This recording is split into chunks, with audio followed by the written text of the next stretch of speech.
Bienvenue sur les news de Samir. Aujourd'hui, on va parler de plusieurs actualités et on va intégrer quand même Ségolène Royal qui répond sur RTL à des questionnements par rapport à ce qui se passe à Gaza et elle prend la défense de Mélenchon et tombe un petit peu sur le PS. Hein, donc je reviendrai, hein, j'expliquerai un petit peu le contexte. Parce que c'est lié, vous allez voir que c'est quand même lié, de toute façon tout est lié, avec l'actu principale, c'est l'affaire Aboubacar, hein, le drame qui s'est passé dans une mosquée, qui n'a pas été qualifié d'acte terreau. Donc on a un ancien membre des renseignements généraux qui explique pourquoi, donc on va regarder ça ensemble. Et alors pour certains, ils peuvent se dire, tous les jours là il se passe des actes islamophobes, etc. Qu'est-ce qui se passe? Non en fait les gars, ça a toujours existé, hein. Ça a toujours existé. C'est juste que ce n'est pas médiatisé, hein. C'est aussi simple que ça. Nous avons le père de Olivier Hadzovic qui s'est exprimé et qui prend la défense de son fils. Donc on va voir ça ensemble, hein. Comme vous le savez, je réagis en direct, hein, en même temps que vous. On va voir ce qu'il en est. Nous avons dans un drame qui s'est passé avec des décès, si je me trompe pas, dans un hôpital et d'une famille musulmane, et un infirmier ou quelqu'un de l'hôpital va se moquer de ces gens-là. Et nous avons un individu qui est fier de ce qu'a fait Olivier Hadzovic et qui le considère comme un héros. Et donc voilà. Et c'est pour ça que ces personnes-là ne seront jamais inquiétées. Alors que vous, si vous appelez à un cessez-le-feu, il y a des gens à qui on a pété les portes à 6h du matin. C'est quand même exceptionnel. On a quand même Youssef Attal, ou je sais pas quoi, là, le joueur de foot qui a appelé à un cessez-le-feu, qui a retweeté un post. Il a pris 8 mois avec sursis. 8 mois de tôle avec sursis. C'est quand même incroyable. Juste avant, je vous invite à vous abonner, vérifier que vous êtes bel et bien abonné, laissez un commentaire pour le référencement, ne pas hésiter pour ce mois-ci à faire des dons sur Tipeee, hein. Soyez généreux et nombreux à faire ces dons-là. Alors, ce qu'on va faire, c'est on va regarder Ségolène Royal en deuxième partie. Écoutez ça, c'est quand même fou, hein. De la mosquée du Gard prennent la parole. C'est la première fois, un court enregistrement. Donc oui, effectivement, le père de ce fumier prend la parole et écoutez ça. Présente ses excuses à la famille d'Abou. Alors attendez, parce qu'ils nous mettent de la musique. Voilà, donc il s'exprime, on va écouter ça ensemble, je vais réagir directement. Même si je vous dis que cette affaire-là, elle me semble très louche, elle semble commandée, elle est intrigante. Cette affaire-là, je pense que malheureusement, on n'aura jamais... C'est un peu comme avec Trump, quand on lui a tiré dessus. Vous savez, le mec qui lui a tiré dessus, le lendemain, la CIA, les FBI, on ne sait pas pourquoi ils ont incinéré le corps. Ok, d'accord. Son téléphone, ils les ont brûlés. Puis j'ai ok, d'accord, et c'est tout, on ne sait pas plus. Bon, quelque chose me dit que ça va être un petit peu du même niveau dans cette affaire-là, c'est-à-dire que circuler, il n'y a rien à voir. Allez, on passe à autre chose. Bref, écoutons. Nous sommes pour rien. Qu'est-ce qu'il a fait mon fils? Mon fils, il est fou. C'est 100%, il n'est pas normal. Qu'est-ce qu'il a fait? Alors, non, ton fils n'est pas fou. Un fou, c'est pas cohérent ce qu'il fait, alors que ton fils, c'est quelque chose de très cohérent ce qu'il a fait. Il est venu bien précisément à un endroit. Ensuite, il a usé de malice pour que l'individu rentrait dans le truc. Ensuite, il s'est abaissé, il l'a pris en traître. Il avait préparé un couteau, que je sache. Si ton fils était si fou que ça... pourquoi avait-il on me demande s'il a prémédité. Les Grecs, il a préparé des couteaux. Il a préparé des choses, il s'est filmé, 50 coups de couteau, il s'est filmé, il a réussi à fuir. Oh les gars, il a réussi à fuir jusqu'en Italie. Particulier cette histoire quand même, jusqu'en Italie. Et encore plus, c'est que c'est lui qui s'est rendu, hein. Enfin, si on peut dire lui, hein, parce que si ça se trouve, c'est même pas lui. Avec cette affaire-là, elle est particulièrement sombre et elle nous cache des secrets, selon moi. Bref, écoutons. Excuse pour sa famille, qu'est-ce qu'il a fait? Je suis désolé. Il est en train d'assumer qu'est-ce qu'il a fait. Il est en train d'assumer ce qu'il fait. Il crache à la gueule de la famille. Vraiment, avec un grand sourire, il est là. Non, on n'a rien à se reprocher. Tu vois, on n'a rien à se reprocher. Il assume ses actes. Et alors, t'as un problème?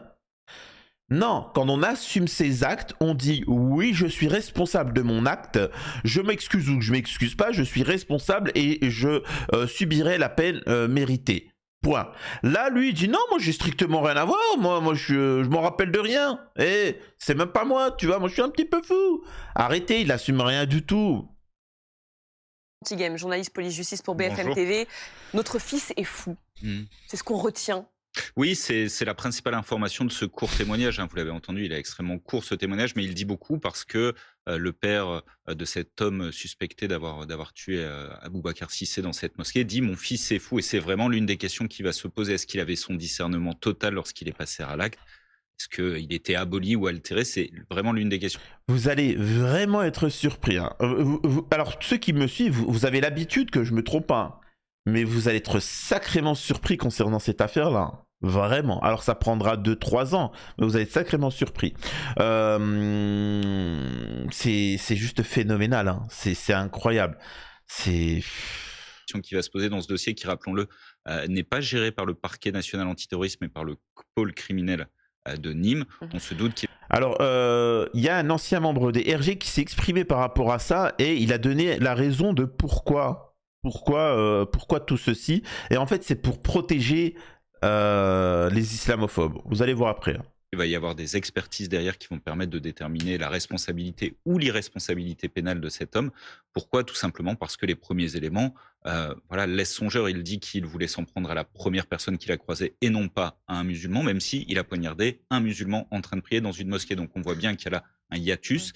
Et d'autre part, il dit qu'il ne se souvient pas totalement des faits qu'il a commis il y a une semaine tout pile. Donc lorsqu'il sera remis aux autorités. Alors encore une fois, je vous le répète, si demain, je suis pas en train de donner un hack, mais si demain il vous arrive quoi que ce soit au niveau de la justice, si vous dites que vous ne vous souvenez de rien, que vous avez un blackout, sachez que vous n'êtes pas condamnable. Vous n'êtes pas, on peut pas vous juger ou à minima vous prendrez le minimum, hein, parce que vous ne vous souvenez de rien, hein. Incroyable, tu vois. Mais tu as bip la fille quand même, tu t'es filmé, tu la bip et ensuite tu la bip, etc. Hein. Quand même, ça. Ah non, on me souvient de rien. Tu sais, puis le mec il a un cure-dent comme ça et puis regarde, tu sais la victime qui a réussi à se sauver, tu vois. Je me souviens de rien. Par contre, ce que je me souviens, c'est que toi, je vais pas te louper la prochaine fois. Ah, j'ai rien dit, hein. J'ai rien dit. Vous inquiétez pas, moi. La prochaine fois, je me souviendrai bien de bien serrer la corde, hein, au niveau de tes poignets, hein. Tu vois ce que je veux dire. Normal. Tu sais, vive la France. Tant qu'on interdit la abaya et qu'on critique l'Algérie, tout va bien en France. Hein, l'économie, pas grave. Abaya. Française et ça ne devrait plus tarder maintenant. C'est l'une des questions qui va se poser pour les juges d'instruction. Et puis l'autre point intéressant que vous avez recueilli, sa famille explique être menacée depuis l'acte de leur fils. Exactement, menacés de représailles et ils se sentent menacés, en tout cas ils habitent dans ce secteur et c'est ce qu'ils ont confié à Mathias Tesfaye. Ah bah écoute, ce qu'on peut te proposer mon petit. Alors déjà, qui hein, c'est-à-dire qu'en plus ils se posent en victime. Alors qu'ils sont pitié, ils n'ont rien à battre. Mon fils, il est fou. Mon fils, il a rien à voir dans cette histoire.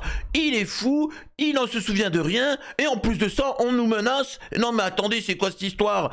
Phénoménal, mais bien fait. Moi je l'ai dit et c'est pour ça que moi je suis suivi par tout le monde sauf très peu de musulmans de France, parce que ça fait des années que je leur dis de se communautariser parce qu'ils vont se faire péter la gueule, qu'il faut qu'ils aillent voter, qu'ils s'organisent. Ils rigolaient. Et maintenant ils sont là. Samir, t'avais raison, m'en fous moi, c'est trop tard les enfants. Vous allez tous y passer à la casserole, hein. Ouais, c'est comme ça, tu vois, hein. Incroyable. C'est... Le mec, en plus, il se pose en victime. Sans pitié, il en a rien à battre. Tesson et Pauline Revenat qui ont recueilli ce témoignage. Et là aussi, la justice, les autorités vont... Montre-moi une vidéo où t'as été menacé, où on t'a dit machin, etc. Par contre, moi, je vais montrer des vidéos. Alors, je vais pas les montrer, mais je vais juste montrer pour que vous puissiez les retrouver. Où des individus se disent bien fait. Donc, dommage que Olivier Hadzovic n'a pas fait plus. On va devoir prendre en compte ce fait parce qu'il y a un risque de représailles. Il y a peut-être des menaces qui commencent à émerger sur les réseaux sociaux. Et du reste, ces menaces sont voilà, transmises, véhiculées par la famille, mais on a aussi des inquiétudes pour Olivier H., l'auteur du Ah! meurtre qui est pour l'instant en Italie. Et les dernières informations de la justice italienne, c'était de réussir à le mettre dans soit un établissement pénitentiaire ou un hôpital psychiatrique où il pourrait être aussi protégé du risque de représailles des autres détenus, et notamment des autres détenus de confession musulmane. Notre fils est Quoi? fou. Mais qu'est-ce qu'ils sont en train de nous sortir comme histoire là? Qu'est-ce qu'ils sont en train de nous faire là? Alors, c'est quoi ça? J'arrive pas à suivre. Ils sont en train de... Quoi? Ils vont essayer de lui ôter la vie, après ils vont dire que c'est les musulmans, les barbares, etc. Olivier, ça va être la nouvelle Marianne. Qu'est-ce qu'ils sont en train de nous préparer là? Vraiment, ils nous prennent vraiment pour des teubés, hein. C'est pas possible, hein. C'est quoi cette histoire? Bref. Très rapidement, on a cet individu-là. Jonathan Moati, apparemment, agent immobilier dans les Yvelines. Il a publié plusieurs vidéos où il se réjouit. Il dit Olivier, c'est un héros, c'est bien fait, etc. Hein, machin. Vraiment, c'est ignoble. Et apparemment, il travaillerait pour Citia Immobilier, hein, l'entreprise Citia Immobilier. Avant de vous montrer la réponse de Citia Immobilier, j'aimerais vous montrer les propos de cet ancien personnage, Noam Anwar, qui faisait partie des renseignements généraux. Relevait purement et simplement du terrorisme. On avait tous les éléments constitutifs du crime terroriste dans les faits qui ont été commis. Et en particulier, ce qui le différencie du crime de droit commun, c'est la revendication par Internet. C'est-à-dire que c'est ce qui caractérise l'acte terroriste par rapport au crime ordinaire, entre guillemets, ou banal qu'on peut avoir partout dans le monde. Il n'y a pas de crime banal, mais ce que je veux dire, c'est au plan juridique. Ce qui fait la différence, c'est le caractère politique de l'acte, et donc pas nécessairement la race ou la religion de la victime. Donc il y a le lieu, il y a... Dans le sens où quelqu'un qui ôte la vie à... Comment dire ça? À quelqu'un qui a trompé sa femme, son homme, ou etc. Par jalousie ou des trucs comme ça, c'est une chose. Hein, un crapuleux, voilà. Là, il y a une volonté de créer la terreur auprès de toute une communauté, toute une population. C'est ça un acte terreau.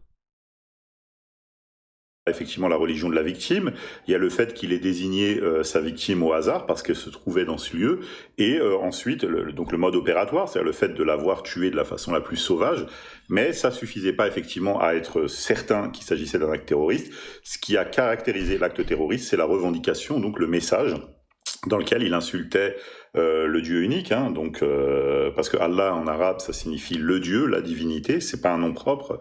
Et effectivement, donc là aujourd'hui, alors au départ, il était parti pour une mission suicide, comme il a survécu, un petit peu sur la police qui l'arrête plutôt que les musulmans. Hein. Il se serait fait lyncher à Midni ou quoi que ce soit, la vidéo joue contre lui. Donc je vais vous donner la solution et en fait la raison, le pourquoi du comment. Il n'a pas été qualifié de terroriste pour une raison bien simple, c'est que sur Internet, on a des gens comme par exemple le jeune Jonathan Moati, qui a été identifié comme étant de Rambouillet, je crois, qui dansait. Il dit Aboubacar est mort, et puis on le voit en train de danser sur une musique parce qu'il est content.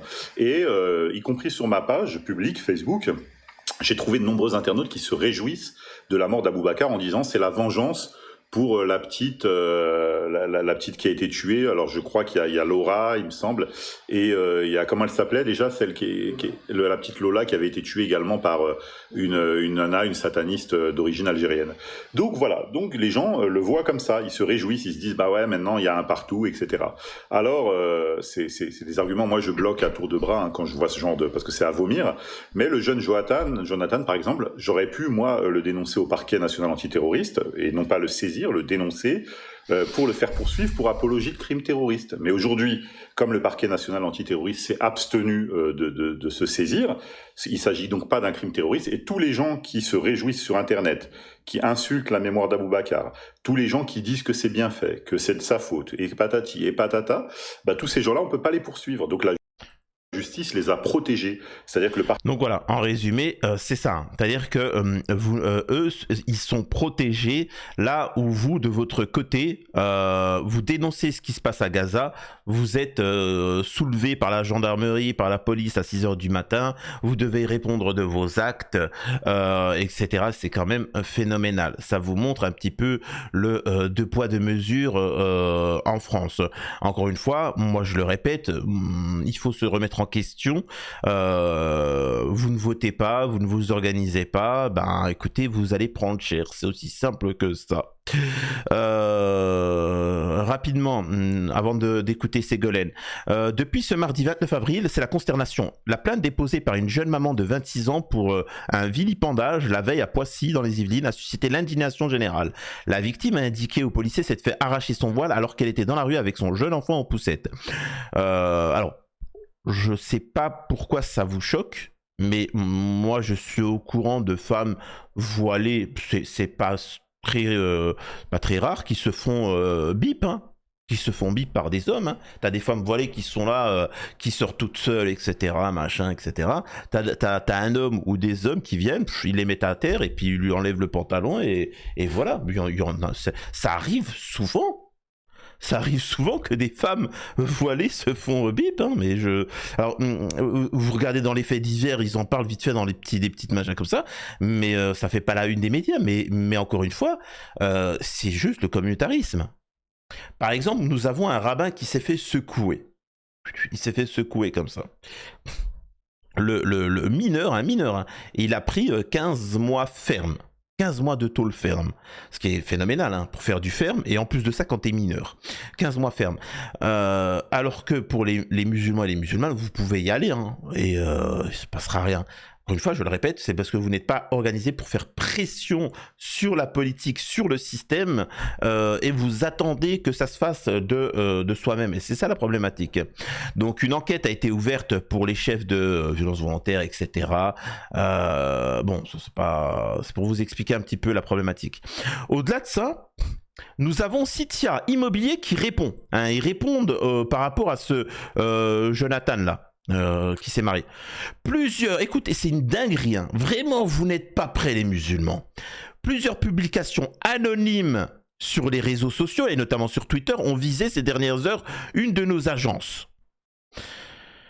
Et son directeur, Lukendi Moïse, les affirmations selon lesquelles un de ses salariés serait livré à des propos indignes suite à l'assassinat, hein, soi-disant, sont malveillantes et sans fondement. Alors, on a les vidéos, ensuite on a le LinkedIn du mec, son truc qui montre bien qu'il travaille à cet endroit-là, donc c'est pas fantasque. C'est pas fantasque, voilà, tu peux dire comme quoi que c'est des fausses informations, l'individu s'est donné une situation où a travaillé, il fut un temps chez nous, mais il ne travaille plus chez nous, explique ça, ne dis pas que tout est faux, tu vois. Et il n'y a pas de publication anonyme sur les réseaux sociaux. Bref, il se serait potentiellement livré à des propos indignes suite à l'assassinat de Aboubacar Cissé, voilà, donc sont malveillantes et sans fondement. C'est-à-dire que le passage où le truc dramatique de Aboubacar Cissé, ça fait ça là. Mais par contre, ce qui est le plus ignoble, c'est qu'on accuse que l'individu travaille pour Citia Immobilier. Bah, c'est lui qui le dit. Bah, écoute, démerde-toi avec lui. Attaque-le en justice. Pourquoi il dit qu'il travaille chez vous? C'est à vous de l'attaquer en justice, il salit votre image. En attendant, les gens ils vont boycotter Citia Immobilier. L'auteur de ces propos, si tant est qu'il existe réellement, derrière ce compte récent et suspect, ne fait aucunement partie des effectifs actuels de Citia. S'il a été brièvement en période d'essai rompu avant son terme en 2022, pourquoi tu sors des infos comme ça, hein? Aucune relation n'existe avec cette personne. Il s'agit donc d'une manœuvre délibérément malveillante et diffamatoire à l'encontre de notre ancienne en général et d'un de nos directeurs en particulier. Nos valeurs sont sans cesse... Bon, voilà, vous avez compris la méthode de Citia Immobilier. Je vous laisserai vous-même maître et juge de s'il faut boycotter ou pas, et voilà. Autre point, écoutez ça. Alors que la famille de 3 enfants décédés dans un incendie se rendait à l'hôpital de Strasbourg, c'est ignoble, c'est une famille turque, c'est une famille turque où, si je me trompe pas, il y a eu un feu. 4 petits-enfants. Horrible. Le feu s'est déclaré. La mère, elle a pu sauver qu'un seul des enfants. 3 autres, ils nous ont quittés. Ignoble, vraiment ignoble. Alors que la famille des 3 enfants décédés dans un incendie se rendait à l'hôpital de Strasbourg, un employé s'est permis une remarque déplacée. Des internautes dénoncent ce mépris visible même dans les moments de deuil. Je le répète et je n'aurai de cesse de le répéter, vous n'êtes pas prêts les musulmans de France. Vous n'êtes pas prêts. Vraiment.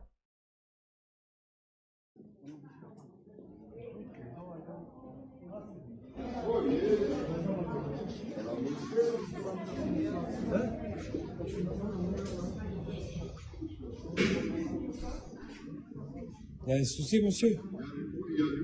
Non, mais il y a un souci. Ouais, quand vous dites il y a la mosquée ici, ça veut dire quoi ça? Hein? Ça veut dire quoi ça? Elle a perdu 3 enfants, comment tu parles? Hein? Ah, mais comment tu parles, ça veut dire quoi? C'est la mosquée ici. Fais attention, qu'est-ce que tu dis? Donc sans pitié, les mecs là t'expliquent que ici c'est pas une mosquée, hein.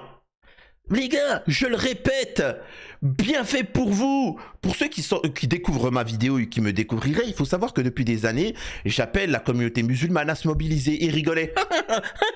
Et ben voilà, on y est. Et préparez-vous, ce n'est que le début. Quand certains, par exemple, sur le plateau de TPMP, disent qu'il faut faire des camps de concentration. Alors, ils ont dit non, pas des camps, mais des sortes de Guantanamo, des centres de détention pour déradicaliser les gens et les fichiers S. Et d'autres, ils expliquent, oui, mais les fichiers S, fichier S, c'est justement sur surveillance, c'est-à-dire qu'il n'y a aucun jugement, n'importe qui peut être fichier S, ces gens, on va le surveiller. Et souvent, on se rend compte qu'il n'y a rien. Pas grave, on les met tous là-dedans. Vous n'êtes pas prêts, les enfants. Vous n'êtes pas prêts, vraiment, c'est ça qui me fait rire. La direction des hôpitaux universitaires de Strasbourg condamne fermement ces propos et présente ses excuses à la famille concernée. Une enquête administrative interne est en cours et un signalement a été effectué auprès de la procureure de la République. Il faut déposer plainte, il faut qu'il y ait une communauté qui fasse en sorte que cette personne-là ne puisse plus jamais travailler dans un hôpital. Mais vous imaginez cet individu quand il devra soigner une femme voilée qui doit se faire opérer? Vous auriez confiance, vous, hein? Mais qui va faire une petite bavure, une petite erreur, quand même. C'est quand même, je sais pas, moi je m'inquiéterais là dans ce domaine-là. Et ça me permet d'en venir à Ségolène Royal, notre très chère et jolie jeune Ségolène, qui s'exprime. Et regardez l'échange. Parce que c'est lié, quoi qu'on arrive, qu'on en pense. Vous dites, les politiques doivent rassembler et éviter les affrontements. Que fait la France Insoumise? La France Insoumise n'a pas condamné la France. Non, mais je suis désolé, mais une partie de la gauche, heureusement que la France. Je peux terminer, Madame Royal? Oui, une partie de la gauche s'accommode très bien des violences contre Jérôme Gage et contre le Parti socialiste. Vous dites ça n'est pas grave. Moi, je trouve ça extrêmement grave. Vous mentez. J'ai pas une voix. J'ai pas dit que c'était pas une voix dans cette partie de la gauche ne condamne ces agressions-là. Et si je viens de le faire. Et je vais vous dire même, indépendamment. Il y a des voix à gauche qui condamnent. Mais si, je condamne. Clémentine Autain était sans ambiguïté. Mais bien sûr, c'est condamnable. Marine Tourdelier a dit je condamne, mais. Alors justement, ce mais permanent. La déclaration de Marine Tourdelier. J'observe que vous n'avez pas un mot sur Gaza, une fois de plus. C'est pas le même sujet. Attendez, je vous ai écouté. Je considère que. Alors, pour comprendre cette histoire-là, il faut bien comprendre que le communautarisme en France, je sais qu'il y a une légende qui vous dit comme quoi qu'on est républicain, que on est français avant tout, on fait pas partie des communautés. C'est un mensonge. Hein. C'est véritablement un mensonge.